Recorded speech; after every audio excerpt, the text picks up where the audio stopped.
ఇంద్రియములను జయించి దృష్టిని భ్రూమధ్యమును నిలిపి ప్రాణాపాన వాయువులను స్తంభింపజేసి మనస్సును బుద్ధిని స్వాధీనమునర్చుకుని మోక్షాసక్తుడయ్యుండును అట్టివాడే ముక్తుడనబడును. భోక్తారం యజ్ఞతపసాం సర్వలోకమహేశ్వరం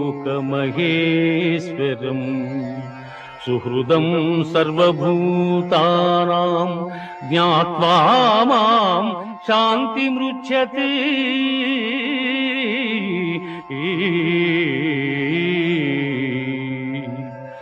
సకల యజ్ఞ తపఫలములను పొందువానిగను సకల ప్రపంచ నియామకునిగను నన్ను గ్రహించిన మహనీయుడు మోక్షమును పొందుచున్నాడు.